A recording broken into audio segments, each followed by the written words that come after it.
What's going down, D-Gens? We are back as hard as it is to come from a 1-4 week. Here I am, still talking shit. So, let's recap last week, see all the shit I fucked up on, all the money we lost, super fun stuff. Then we'll get into this week, and we're going to have a better week, bounce back. The one lone bright spot about these picks has been the player props, and we got some props this week that I feel very strong about. So watch me jinx myself, but either way, I'm going to go over it with you guys. So last week, picks here. And you know what? One thing, and I'm going to tell you right up front, it's not excuses, but some of these are a lot closer than you think. I don't want to give credit to luck or anything like that without taking the luck on the other side too when I win, but we'll get into it. So Saints and Falcons was under 42 was the pick. That game ends up hitting at 50, which is 26-24. Number one, let's talk about the Falcons because they are probably the flukiest, most fraudulent team in the NFL right now. They're 2-2, but the two wins that they got, if you don't remember, the first one came against the Eagles, and they won that game because the Eagles completely fucked up the management of the clock in the last 2 to 3 minutes of that game. That's the game where the Eagles had a 3rd and 3. They tried to pass it to Saquon, stop the clock because he didn't catch it, and then they try to kick the field. Or they do kick the field goal. They go up 6, and they leave the Falcons about 2 minutes left.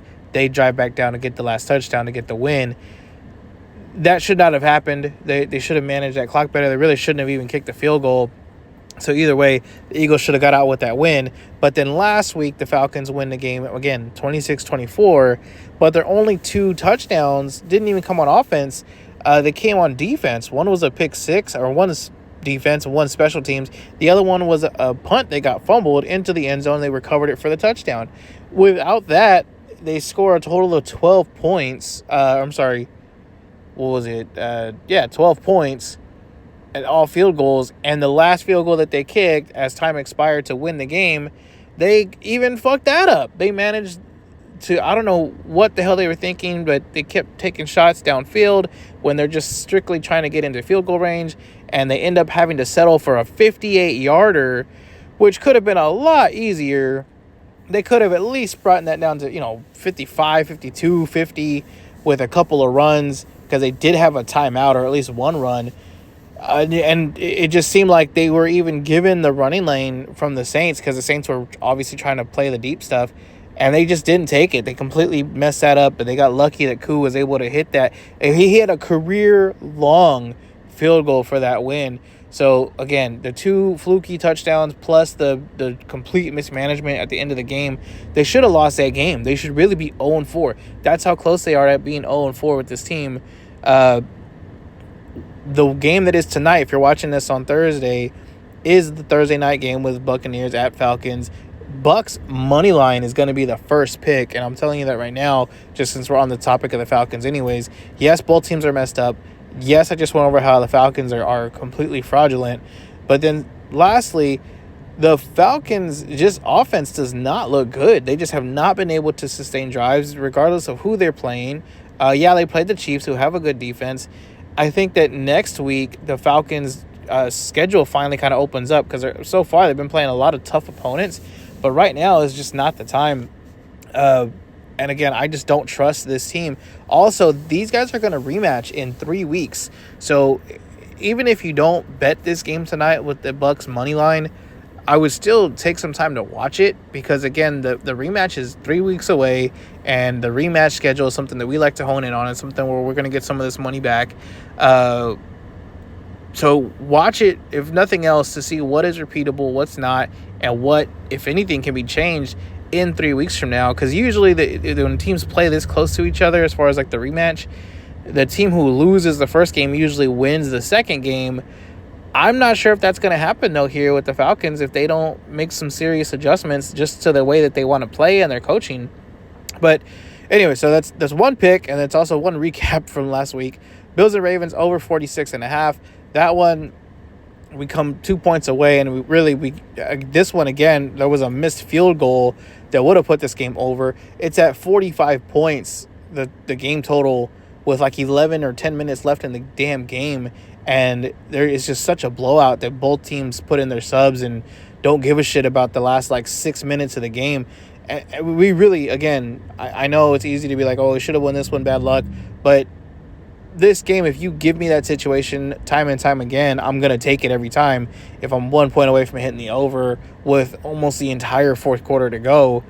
Steelers at the Colts. This one was the wrong swell. So same thing. Steelers mount a comeback, and the beginning of this game looked like it was just absolutely the wrong side because Anthony Richardson was just going off. He was doing great. He had driven down the field and scored a touchdown. He was en route to get the second touchdown before he got hurt. Joe Flacco coming into the game honestly kind of messed me up. I thought they were going to do even better because the Colts were going to do better because the Steelers were not prepared to play that kind of defense against a pocket passer. They were expecting to get Anthony Richardson. But even on the other side of the ball, the Colts just came out and they smashed the Steelers in the face, and they played tough defense. They were just hitting the shit out of people. I mean, they were ready to be physical with the Steelers team. And so they get up, what was it, 17-0 or at least 14-0. The Steelers do mount a comeback, and to be completely honest with you, if you haven't heard this already, the way that this game was going and the way that the Steelers were trying to come back, they had a fumble with George Pickens that was already in the red zone, and they had another fumble that was, again, also like close to or in the middle of a drive where it looked pretty promising. So they have those two fumbles. Without that, and I really think the Steelers win this game and we probably get this cover. But even with those two fumbles, if the game is like 4 to 5 minutes longer, I have a strong feeling the Steelers still win this game because they ended up losing 27-24, and it looked like they were pretty much moving at will at that point. The win on the week, the sole lonely-ass win, was Dalton Kincaid over his receiving yardage, 37.5 yards, and he went over pretty quick. He went over, I believe, like in the second quarter or something like that. It was a good pick there. It was pretty sweat-free. Anthony Richardson over interceptions. We lose that one, and I'm going to just chalk that up to injury. It's always a part, right, when you choose overs, but he gets banged up on the second drive, and he ends up, coming out. He doesn't throw the interception he most likely was going to throw, but it's a loss. So 1-4, but like I said, in pretty much all of these games, I don't feel bad about it as far as like the picks. It doesn't feel like any of these were completely off. Just maybe some bad luck, some stuff didn't go our way. So let's hope we can get that changed here in week 5. I already gave you the Bucs money line and kind of give you the reason why. Jets at Vikings under 41. Both these defenses are really good. Top 10 defenses. The Vikings are looking forward to a bye week. The Jets are going overseas, and neither of these teams, I know the Jets have played recently in London, but usually these games are very early. It's kind of jet laggy. There tends to be at least a slow portion of the game in these. So you have two defenses that are pretty good playing overseas. The Vikings offense is obviously pretty good, but the Jets defense is going to be the toughest challenge that they've had to date this season. So I do expect the Vikings offensively to at least take a little bit of a step back, or at least have a little bit of a slower game than usual. I have this game capped at about 20-17, so about 37 or so. Maybe you get like a 23-17 kind of game, something like that. But either way, I like the under 41. Now, I will tell you, I got this line earlier. I believe it was like Monday that I took this number. In most places, it is down to 40, but there's a few 40.5s. And if you are going to take that, this is one of the rare times I would say to just go ahead and buy that extra half point at the 41. Ravens and Bengals over 49. This one, like the other game, something that happened last week where we should have hit the over. Bengals defense has just been terrible. They are bottom 3 in the league at being able to stop teams here, and the Ravens offense is just clicking. I want to say Ravens have the number 1 offense in the league right now, just for like DVOA and things. But the Ravens moving the ball, and Derrick Henry, they finally found out how to use him, and the Bengals have struggled not just this season but consistently for a while about stopping the run. The Bengals are usually more prepared to stop the Chiefs than the Ravens because of that. The Ravens come out and they like to run, and the Bengals have always kind of shied away from being that kind of a physical run-stopping team. They're better at, again, defending the pass. So We're going to probably see both teams score here. The Ravens defense is, I believe, number 10 right now in the league. However, they have struggled severely against number one receivers and tight ends. And those are two things that the Bengals have. If you look at the two games that the Ravens won, right, which was against the Bills and the Cowboys, neither one of those teams has a real true number one receiver. And the games that they lost, like the Chiefs, they do have a number one receiver or a decent receiving core at the time before everybody got hurt. The Raiders are the only ones who didn't really have a great receiver, and that's more of a Ravens kind of dropped the ball than the Raiders actually went out and beat them. But even then, Devontae Adams did put up some decent numbers. So the Bengals, I would expect Jamar Chase and T. Higgins, maybe even T. Higgins to have a bigger game than Chase in this one, because I could see them kind of bracket covering Chase. But good numbers for the Bengals, a lot of yards here. Gesicki kind of having a good game again, because the Ravens just, for whatever reason, can't seem to stop tight ends, especially if they're decent and they have a good quarterback throwing it to them. Jake Ferguson went off a couple weeks ago there with the Cowboys, and it was really mostly like in one quarter. But I do see a lot of yards from the Bengals, and the Ravens also, again, being able to move the ball pretty consistently. Now, this line has come down. I'll tell you right now, it started off at 50.5. I bet it at the over. It went to 51 when I felt pretty good about it. I got some closing line value there. And then I checked it this morning. It had dropped to 49. So I don't know what or who put that much money down to get this number down to 49 or what the rationale was. But just being upfront with you, this line has moved down. Now, it is good for us. Obviously, we're getting a better number, and you still are on the right side of the key number of 51. Dolphins and Patriots, that is, under 37. Both these teams, if you watch the Dolphins game, you know that offense is just not moving. They're defensively, they are pretty good. They can't stop the run. They give up a handful of really big runs to Tony Pollard, one of which got called back on a flag. The Patriots' offensive line, though, in my opinion, is not as good as that Titans line. And Titans, actually, the offensive line coach, Senior Callahan, he's one of the best offensive line coaches in the NFL. So I don't expect a whole lot of teams to play as good as they do as far as offensive line wise. And I think the Dolphins are going to be able to get some pressure and kind of keep Ramondre from going off, at least for the first half of this game. Maybe he'll get loose a couple of times in the second half. But this game is going to be a lot of running, a lot of Tyler Huntley trying to just not throw interceptions, a lot of end arounds, and just a lot of field position bullshit. It's going to waste a lot of time. So give me the under 37 in this. Browns at Washington. Washington -3. Now, I will tell you this. This particular game is a schedule play. So I don't know if anybody has remembered this, but anytime a team is playing 3 games in a row as away games, that second away game is always the hardest for them to cover. Traditionally, teams that are in that scenario only cover that second game 44% of the time, and that is the case for the Browns. This is their second out of 3 away games. They lost last week against the Raiders team that was not nearly as potent offensively as this Washington team is coming out. The Browns defense, which was supposed to be their strength, is really not showing up at all. The Washington defense is pretty bad. It's almost the worst, I believe. But the Browns have played pretty much nothing but bottom rung defenses, and including the Raiders last week, and it just have not been able to do shit with it. They had a total of 16 points last week. They did have a touchdown called back from a flag, and they also missed an extra point. But even with that, I mean, that team is not going to put up 30-plus points, whereas I don't think they can stop Washington from putting up 30-plus points.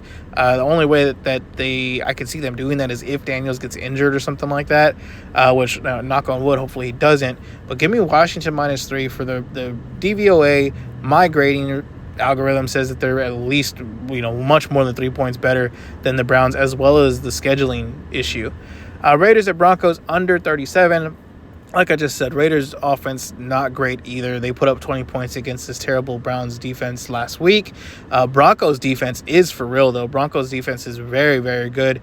They do have shutdown corner Patrick Surtain, and now the Raiders are playing without Devontae Adams, and trying to ask Jacoby Myers to do something there is just kind of out of the question. So I don't really see how the Raiders are going to move this ball effectively other than running the ball, which the Broncos are probably going to give them some running lanes. The Broncos, on the flip side, again, probably going to do a lot of running. I don't see a whole lot of passing unless they're absolutely forced to. Bo Nix has one of the shortest ADOT average depth of target stats out in the NFL right now. I think he's like second or third from the bottom.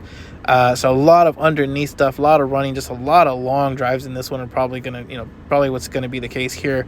And it's gonna just take too long. And if there's a stop or a flag or anything that may set them back, I don't see every drive scoring. So give me the under 37 in that game.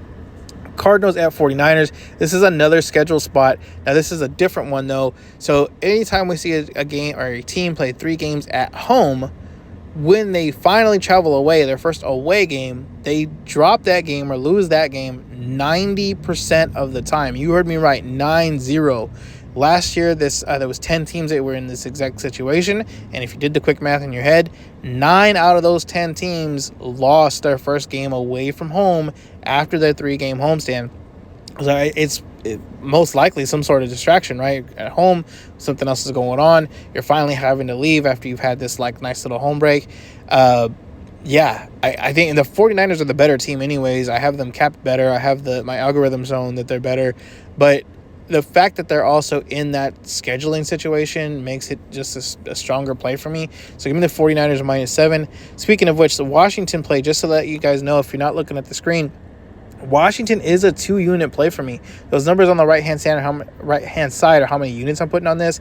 Washington, because of everything I just talked about, I do feel very strongly about that one, that we're going to put 2 units down on that. Next is Cowboys at Steelers. Pretty simple handicap. Cowboys offensively have just not been able to do shit. Their red zone offense is terrible, mostly because they can't run the ball to save their lives. Steelers defense has just been playing lights out. Everybody's still healthy. TJ Watt is still there. He's still 100%, or at least as much as we can know. I don't see a way that the Cowboys are slowing this defense down or being able to protect Dak long enough to do anything back here. And again, the Cowboys offense has just not been good. They put up 20 points against the Giants defense that is, nowhere near as good and as aggressive as the Steelers defense. So I could see them, only managing to put up, 3 or 4 field goals in this game, and it is going to probably be a lot of field goals. On the flip side, the Cowboys defense is banged up as well. Micah Parsons is supposed to be out. DeMarcus Lawrence is supposed to be out. They are also the worst running defense or rush defense that the Steelers have played this year, and the Steelers have put up some decent enough rushing numbers. They should go off in this game as far as just their rushing attempts or their rushing yardage, probably and attempts as well.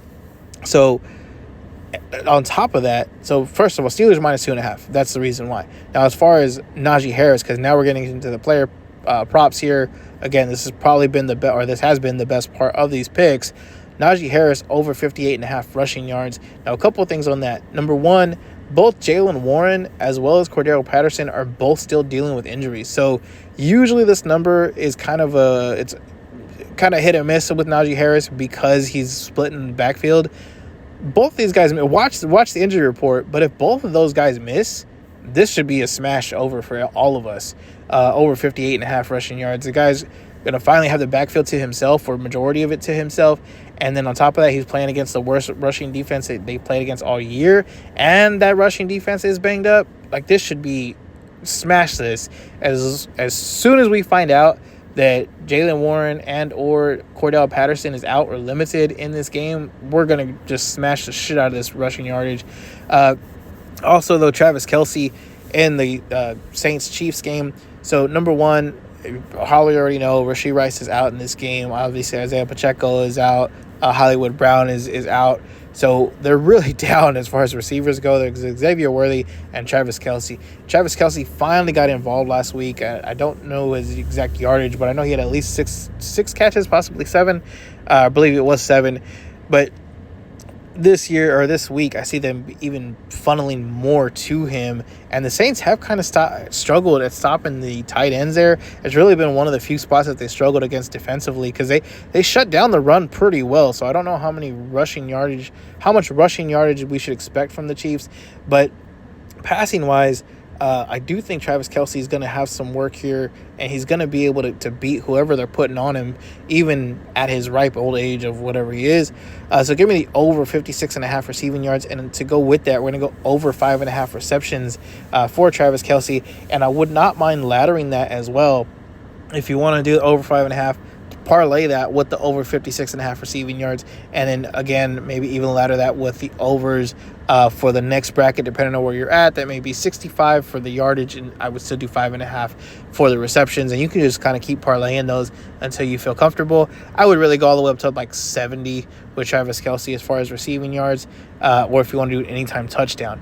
So, but let's stick with yardage and receptions for the actual play. So those are the plays for this week, guys. Again, let's get back on the winning streak here. Get on a winning streak for the first damn time this year. So thank you for everybody sticking with me. Please comment below if I'm just being crazy about some of this, or if you think there's nothing here. But thank you again. Y'all have a great day, and I will speak with y'all soon.